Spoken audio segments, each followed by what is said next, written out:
Грекүүд бол хүн төрөлхтөн соёлын асар их өвөлдсөн ард түмэн юм. Олимпийн наадам, драмын жүжиг Грекээс гаралтай.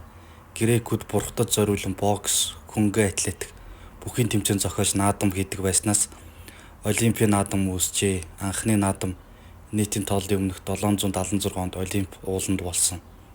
Олимпийн наадам тэмцээний төрөл тус бүрд зөвхөн ганц ялагч шалгаруулж толгойд нь чидүүн жимсний модны навчаар сүлдсэн титэм өмсдөг байв.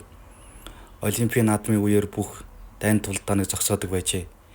Грекүүд өөрийн гэсэн онцлогтой олон бурхтыг шүтдэг байв. Хот болгоно хамгаалагч бурхантай. Хотын иргэн тойронд бурхтад зориулсан сүм тахилын газар байжээ. Грекийн бурхт нь хүн төрхтэй байв. Тэдгээр хүн шиг бодож сэтгэдэг, хүн шиг зан авир гаргадаг боловч хүнээс илүү хүч чадалтай амьдардаг гэж грекүүд үздэг. Хаан эсхийг Зевс гэдэг мөн өхөлгүй мөнх байжээ. Бурхтын тэрээр Олимп ууланд бусад бурхтай хамт амьдардаг ажээ. Жүжиг хамгийн анх Грект үүсжээ. Жүжиг нь эмгэнэлт инедмийн гэсэн хоёр үндсэн төрөлтэй байв. Жүжигийг амфитеатр буюу задгаа театр тоглодог байлаа.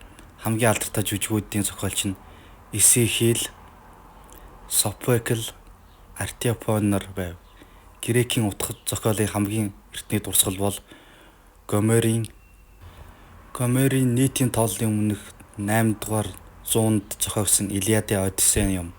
Эдгээр төвсд Грекийн өвөг дээдэс Трой хотыг эзлэн авч тэндээс Одиссей баатар гэртээ иргэн ирж гайхамшигтай сонин түүхийг өгүүлдэг. Энэ төвсд гардаг Трой хотыг Домгийн хот гэж үздэг байжээ. Гэтэл энэ хот нь бодиттой эртний Грекийн том хот байсныг археологчид нээсэн юм.